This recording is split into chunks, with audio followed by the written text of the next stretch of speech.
喺過去幾個星期，正當以色列持續圍困巴勒斯坦喺加沙最南端嘅拉法市，人人都以為局勢正在緩和，猜測以色列人未必敢進攻拉法嘅時候，中東局勢發展卻如日華牧師所預言，進展到第三次世界大戰嘅爆發。校對呢一段精華短片嘅時候，日華牧師盡心分析，現時我哋必須注視以色列嘅局勢，原因世界結束與否，正係圍繞住以色列嘅局勢而發生。以下係日華牧師喺2024年4月19日嘅錄音分享。因為肯定睇住呢個就係睇住世界末日啊嘛！以色列就係全本聖經特登幾千年世界結束定唔結束都以佢做一個起點與終點啊嘛！因為最尾主耶穌落嚟嘅時候都喺耶路撒冷發生噶嘛，所以我哋睇住佢呢就會有好多靈感線索。係嘛？佢幾年疫情呢，以色列佢全國要打4針啊嘛，所以當時我都覺得怪啊，點解以色列要強制性所有以色列一定要打4針？係啊，因為其實我哋要睇咩叫7年大災難呢，終於明白呢4針係代表咩。7年大災難就係人因為自己嘅罪孽，神一次過8倍去審判到世界結束啊嘛。咁既然係7年大災難就係人嘅罪孽，神將佢一次過濃縮審判嘅話，有乜好得過你咁多年嘅醫藥陰謀，我幫你等你打4針啊啦，等你無知啊嘛，我哋打4針。所以原來第一波就一定係醫藥，因為佢根本就係毀滅世界嘅審判嚟嘅，所以呢4針根本係毀滅世界嘅開始。跟住而家一路落去啫嘛，金融毀滅、債務毀滅，我哋所講緊嘅戰爭毀滅，即係開頭唔係好明點解會係4針呢？就其實就等於好似4碼咁，4碼其實係將人嘅所謂啲糟質嘅嘢啊，成加咗8倍，一次過要佢哋全部承受翻晒喺7年裏邊。所以點解醫藥白碼係一定係第一注，就係咁解。一開頭諗下，即係其實點拍得到落去呢？但係原來根本係滅世嘅人係收翻自己嘅所有嘢啫嘛，即係個淫婦都係收翻自己所種嘅嘢啫嘛。喺聖經都強調，所以根本而家係全球收翻自己嘅無知。當然有啲就係罪有應得啦，但係有啲呢，佢醫藥陰謀冇貢獻任何嘢嘅，但係因為佢無知咯，所以就要中呢幾針。因為牧師都得意咧，4碼呢一路其實係整個基督教嘅謎嚟噶嘛。咁灰碼啦，其實唯有我哋錫安先會理解到，原來灰碼就係講緊辛苦就係今日我哋嘅錫安啦。咁同一樣白碼呢個謎呢，因為整個基督教呢幾十年都係當佢係一個假和平去理解啦。但係即係唯有我哋錫安呢，因為經歷咗雙氧水事件啊嘛，真係見到好似今日信息裏邊講醫藥嗰個嘅問題，佢根本就係一個收買人命、謀財害命嘅騙局。咁所以變咗我哋有咗雙氧水事件呢個基礎呢，所以我先可以幫我哋真係理解到白碼一定係醫療咁呢個亦係嚟到上年咧，牧師真係透過解開疫情嘅時候咧，先發現原來白碼就係根本而家就係呢個疫情，亦係呢個疫苗咁樣。係啊，因為如果我哋以前嚟講以謎題咁樣去睇成本聖經啊，譬如4碼咁啦，或者好多呢啲我哋其實未到嗰個時代啊嘛，唔會明。第二我哋未理解到神嗰個中心思想去理解歷史啊嘛，但係我哋越嚟越有2000年嘅信息咧，慢慢去理解咗神對世界嘅中心思想嘅睇法，咁所以先至明白究竟點解會有咁嘅方式。因為我哋看4碼係累積咗人嘅罪孽去臨到喺人身上，但係相對就係話點解用碼呢？而家就更加合理啦。點解要用碼呢？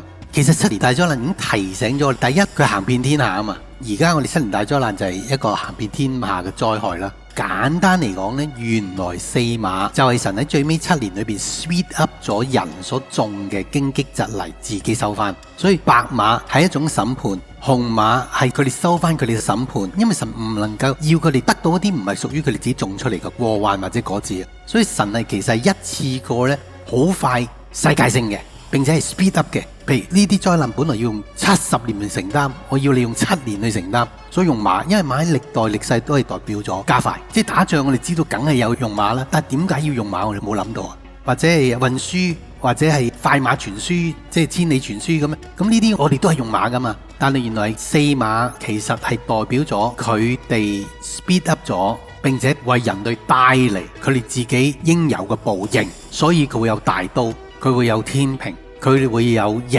症同埋死亡，原來係咁解嘅。所以馬係代表 speed up， 變咗而家我哋見到呢啲嘅 speed up， 所以第一隻馬就肯定而家醫藥陰謀啦，係咪？你喺醫藥當中如日中天咁一樣咁樣去賺到咁多錢啊嘛，咁你全部就喺裏邊自己受緊苦啦，搞到最尾呢，你用中佢，到最尾自己身受其害啦。咁所以變咗而家我哋見呢四馬呢，其實 Freemason 推出嚟呢，人類受翻自己所種出嚟嘅各樣嘅冤孽啊，可以話。咁所以點解係四活物 call 佢出嚟？到時候啦，可以 speed up 佢哋承受翻佢哋自己承受嘅嘢。因為如果我哋要佢承受翻佢自己承受嘅嘢係 speed up 嘅話呢，呢個概念睇到喺成個全球，因為佢後尾第四隻馬四分一人口添噶嘛。我哋用呢個 angle 去睇翻大淫婦咪一樣咯。大淫婦就係 speed up 咗佢嘅 judgment 啫嘛。咁所以四馬而家用咁嘅 angle 就合理啦。咁而家我哋睇到乜嘢都 speed up 㗎。個 judgment 佢哋借嘅債咁 speed up 咁樣 judge 翻佢哋咧，戰爭啦，而家就睇見真係7年裏邊全部真係玩晒嘅，好短時間全部玩晒，因為全部嗰種加速咧一次過臨到佢哋嗰度啦。而家讓我哋翻到精華短片嘅內容。伊朗同以色列竟然打破幾十年嘅界線，伊朗直接攻擊以色列。事源喺2024年4月1日，以色列突然對伊朗駐敘利亞大使館嘅建築進行飛彈襲擊，目的係消滅伊朗派往敘利亞進行軍事訓練嘅高級將領。轟炸事件導致最少13人死亡，包括2名伊朗革命衛隊嘅高級成員。2日之後，2024年4月3日，伊朗最高領袖哈梅內伊正式宣布會進行報復。隨後，2024年4月13日，伊朗正式向以色列發動攻擊，發射咗超過300件武器，包括飛彈以及無人機。不過，由於伊朗同以色列之間隔住伊拉克，兩國相距1600公里，當伊朗發動攻擊嘅時候，需要幾小時先至到達以色列，讓以色列以及佢嘅盟友有足夠時間部署。最終令呢場攻擊雖然場面最大化，但傷害卻係最小化，因為呢300件飛行武器有 99% 以上都被擊落。Iran launched more than 300 cruise missiles, ballistic missiles and drones toward Israel, raising concerns about broader conflict in the Middle East 6 months after Hamas attacked Israel. Israeli, American and other allied forces intercepted dozens of drones and the majority of missiles before they reached Israeli territory, officials said. It's the first time Iran has directly attacked Israel from Iranian territory. Here's how the conflict between the two countries escalated. Tensions in the Middle East had been building on several fronts.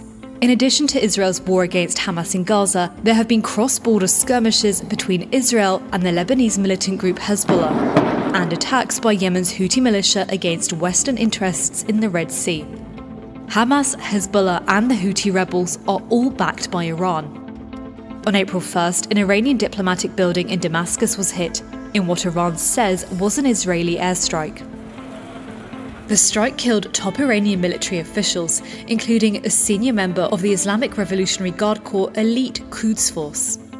It was one of the highest profile killings of Iranian military leaders in years. Israel didn't confirm or deny responsibility for the strike, but Iran publicly threatened to retaliate following the attack.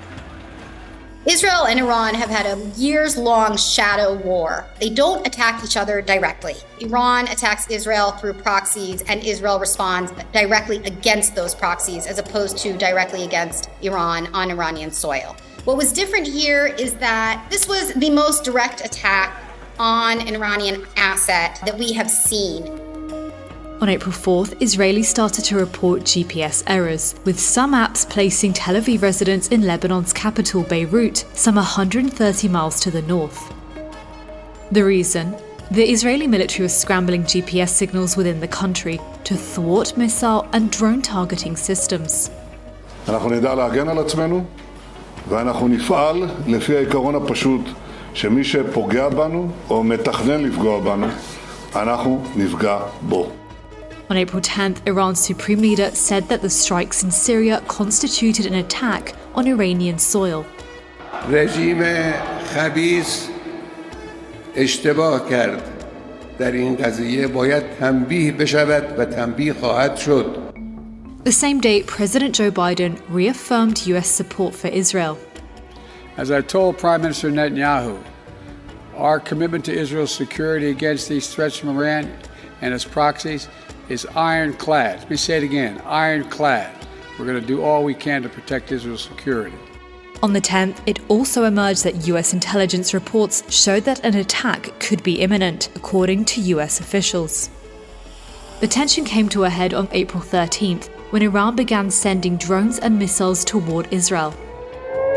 Air raid sirens blared across Israel and explosions were heard over Jerusalem as Israel's Iron Dome air defense system kicked in.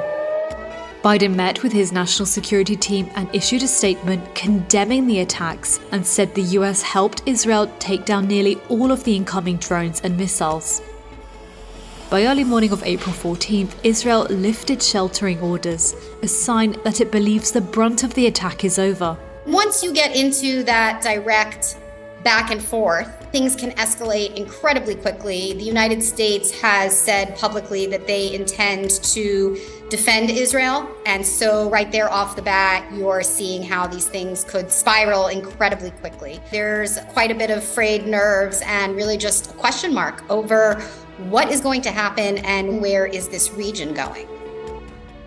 其後喺2024年4月19日，以色列展開咗報復行動，喺伊朗中部伊斯法罕、敘利亞、伊拉克等地發射飛彈，其中伊斯法罕更係伊朗建立核設施嘅地方。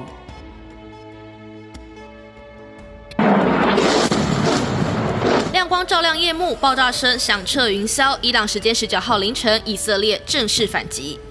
In Iran, of course, the immediate assumption is this is indeed the Israeli retaliation for Iran's massive strike against Israel last weekend. 伊斯法罕位于伊朗首都德黑兰南部约400公里处，附近不只有数个军事基地，这座城市还存放着伊朗的核设施。黑夜中火光闪烁，大量未经证实的爆炸影片在社群媒体流窜，甚至有的炸出蕈状云。以色列耶路撒冷邮报报道，除了伊朗，包括叙利亚南部部队驻扎据点苏韦达和巴格达地区，以及伊拉克巴比伦都传出爆炸声，但是是否都是以色列所为，仍然不得而知。不到1周前，伊朗大规模空袭以色列，尽管国际呼吁双方克制，以色列人一再扬言报复。 They also have all kinds of suggestions and advice. I appreciate it, but I want to make it clear. We will make our own decisions, and the state of Israel will do everything necessary to defend itself. 把各国领袖的劝告当耳边风，以色列一意孤行，恐怕导致中东战争全面爆发。 About 2.5 hours ago, right here on CNN, the Iranian foreign minister said in no uncertain terms that if Israel were to strike Iran directly, that there would be an immediate and maximum response from Iran. 加萨停火遥遥无期，如今伊朗新战线正式拉开序幕，首都德黑兰机场已停飞所有航班，呼吁旅客撤離，中東局勢再次亮起紅燈。以色列反擊之後，局勢明顯升溫，周邊國家包括約旦以及阿聯酋都呼籲雙方克制。由於中東局勢再度升溫，直接帶動貴金屬價格上升。由今年4月1日以色列轟炸伊朗開始，黃金價格就持續創歷史新高，甚至突破咗2400美元嘅高位。白銀價格亦緊隨其後升破29美元，創下3年嚟嘅新高。